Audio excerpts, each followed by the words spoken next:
Hello, my name's Kelly and welcome to my channel, or welcome back if you're someone who subscribed to it many years ago during one of my many periods of being active on it, because I do tend to disappear and I'm sorry about that.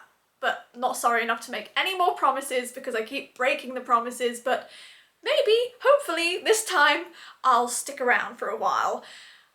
Moving on from that, before I psych myself out too much, this is going to be a video about everything I read in January 2021, because 2021 I really want to get kind of serious about my reading and really try to actually meet my Goodreads goal for a change, because I was going to say I always set the goal of 52 books, but actually for some reason last year I said 55 books I think, and I've never met my Goodreads goal, so I don't know why I decided that last year I needed a stretch goal.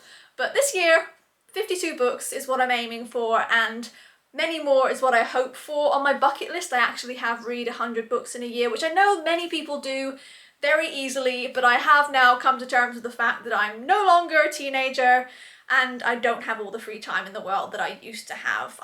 I'm busy, so I'll read as much as I can, but I also do want to make sure that I'm prioritizing it, which I will be this year. This was a rambly intro.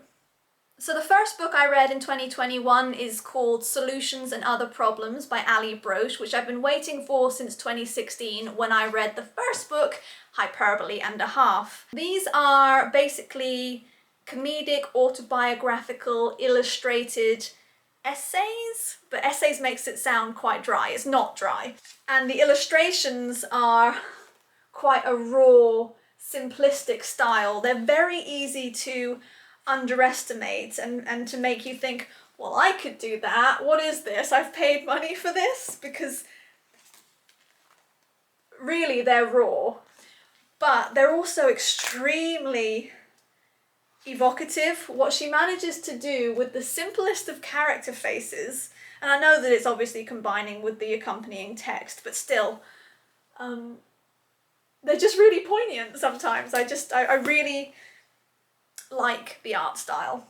But we're talking about this one, which obviously still has the same sort of art style. The reason this was so delayed is because Allie Brosh's sister died very suddenly and tragically. Allie Brosh herself started suffering from, and I think is probably still suffering from, quite a mysterious set of combining health conditions. I think her marriage ended.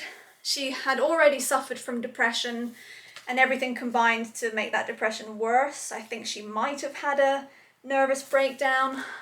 Basically, she's been through it, and consequently, this one's not as funny as this one. And because I'm going through my own set of circumstances right now, what I was really hoping for was more of this kind of comedy. But I got this kind of depth and, again, poignancy, but I still recommend it. I still gave it 4 out of 5 stars and it was still good. You can see that it's much thicker. The thing I like about Allie Brosh is that she has this really forensically acute eye for the absurd in everyday life, and a lot of what she writes about, you or I will both have experienced, but she's the one who manages to find the way of expressing it. My favourite takeaway from this book is actually the term... Now I'm blanking on it. No, I'm not. Ambient love. She coined the expression ambient love, which I didn't realise was something I had been searching for, but that expression comes about because she's talking about what it's like living alone after having been in a relationship, and she's missing that surrounding background feeling of ambient love that she had previously taken for granted. But one of my favourite scenes is actually where she attempts to teach her partner how to ski, and then they just spend the entire day sniping at each other through different situations until, and I'll read you this bit here. By the time we walked through the entryway of the Newport Avenue Market in Bend, Oregon, we were so mad that we'd entered into that infinite loop where everything the other person does, no matter how innocuous it is, seems inflammatory.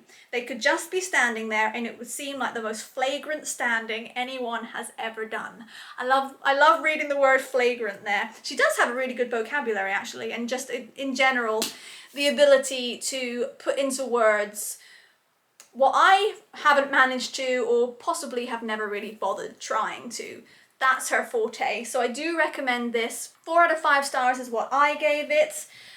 Again, this one is funnier, although she does still talk about depression in this, but she talks about a dog in this, and I did miss that dog character in this book, although she does talk about other dogs. The dog just takes a bit more centre stage in this one. So read both, but I read this one at the start of 2021. The next book I read is called Tinsel by Sibyl Pounder. The subtitle is The Girls Who Invented Christmas, because this is quite a feminist tale about a girl called Blanche Claus, who has white hair, and another girl called Rinky. They're both orphans, although Rinky is adopted, and Blanche chooses really to continue disguising herself as a boy and working as a carter after she finds quite a clever horse and then builds herself her own cart. She is also given, in mysterious circumstances, she's given a Christmas tree bauble inside which she can see a kind of animated Christmas tree, which is her first clue that there might be a little bit more magic in the world than she had given it credit, because she's a little bit cynical to start with, as you would be if you're an orphan living in the outdoors as she does. There is also, I forget what the elf town is called, Carolburg. Okay, Blanche ends up going to the North Pole, I suppose, where the elves live, and all the elves are called Carol, and I don't know why that tickled me as much as it did, but something about a paragraph saying words to the effect of, one Carol chirped up this, the other Carol said that, and then finally a Carol sitting at the table said that. I don't know why them all being called Carol was such a masterstroke for me, but I loved it. Other things though got a little bit repetitive.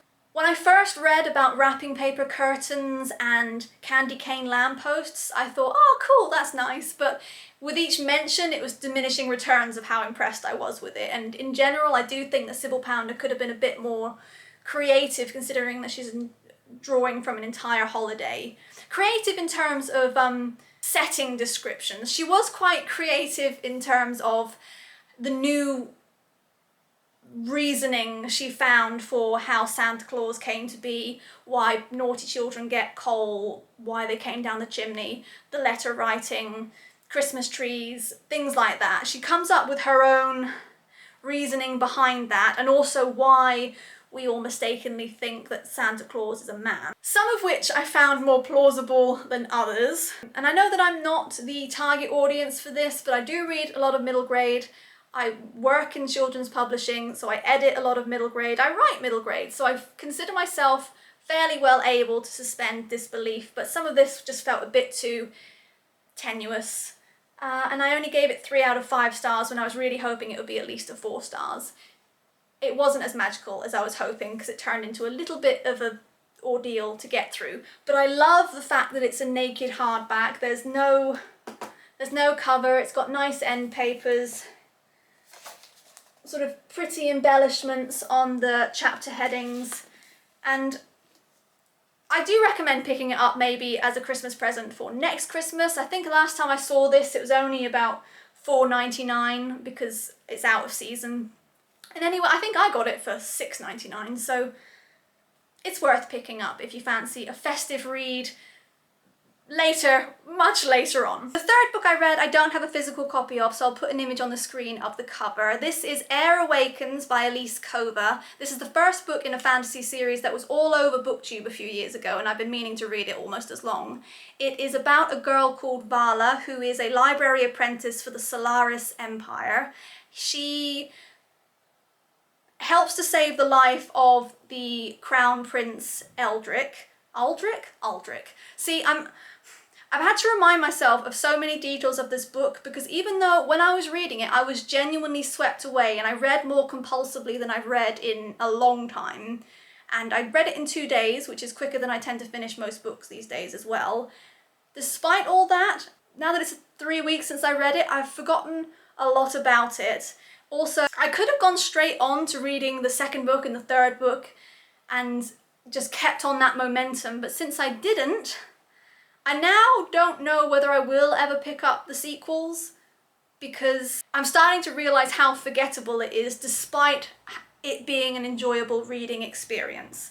It's one of those books that focuses a lot on the romance between the MCs, and it's one of those romances where you think the characters have attained a certain piece of knowledge about each other, such as, oh, he does like me, based on the evidence that he told you he likes you, but yet in the next chapter it's still, but does he like me? Does he feel the same way? And it just, yeah. I don't know why I enjoyed it so much at the time, but I did, and I might still carry on reading. Basically, Vala, library apprentice, finds out, due to help from Aldrich, who awakens her elemental magic, she finds out that actually she doesn't belong in the libraries, she belongs in the Tower of Sorcerers.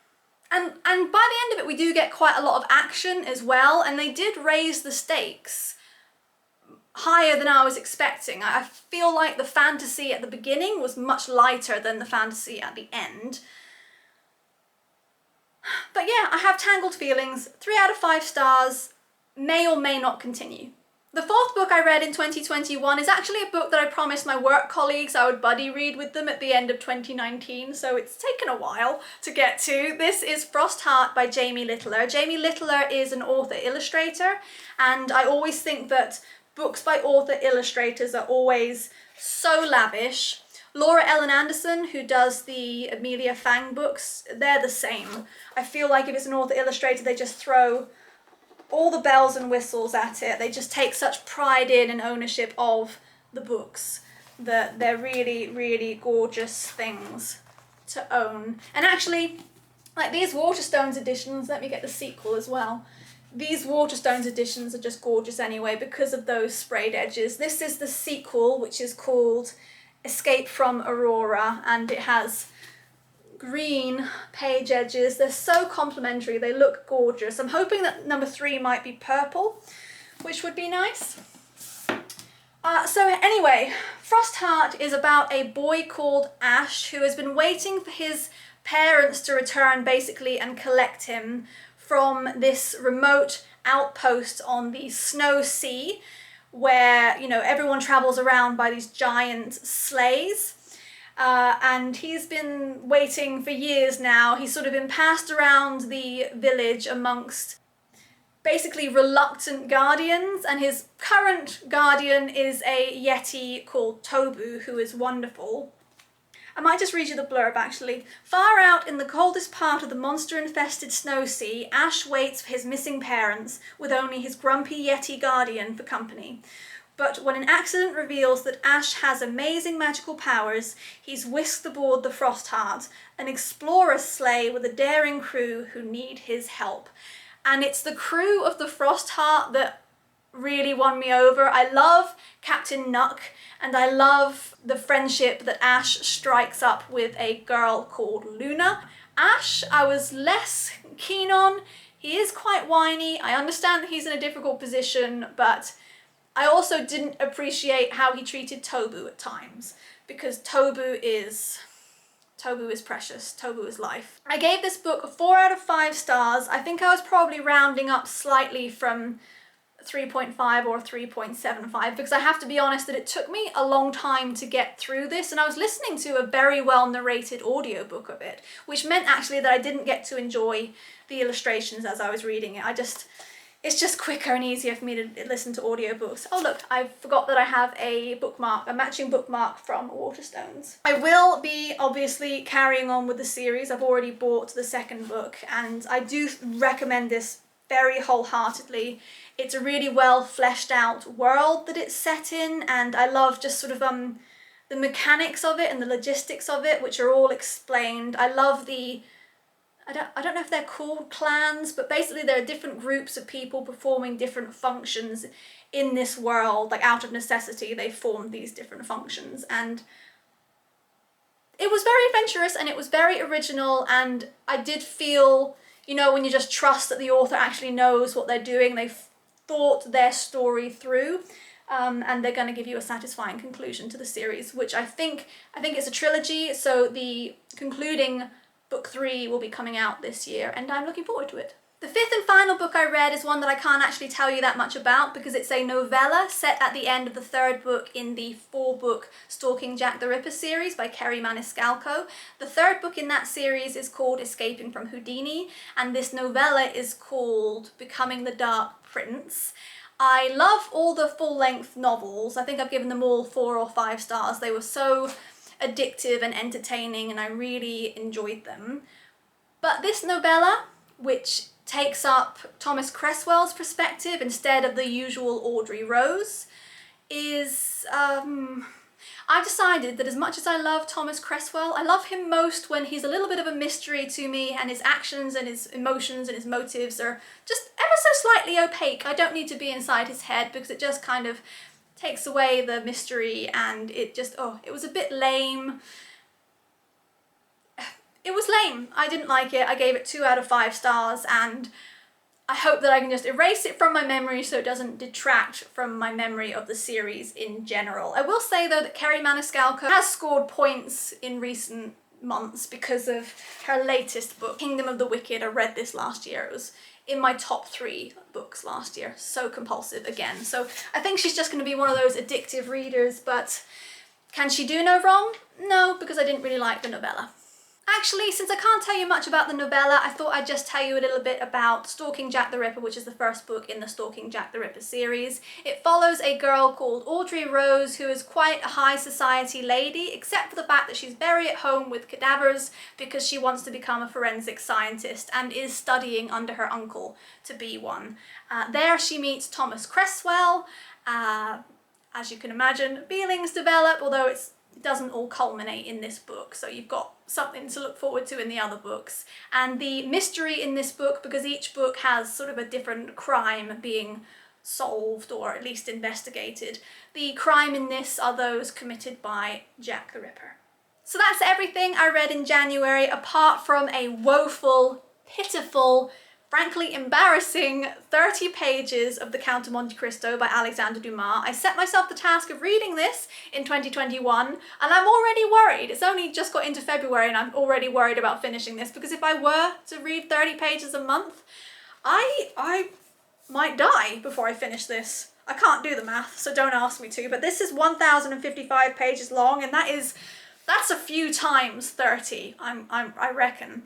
So I need to pick up the pace on this. This is a classic, and I've been meaning to read this ever since I watched one of my favourite films, which is the adaptation of this starring, a very young Henry Cavill and Jim Caviezel. This is kind of the longest game revenge story ever, and I love revenge stories in general, so I'm looking forward to actually getting on with this. I hope.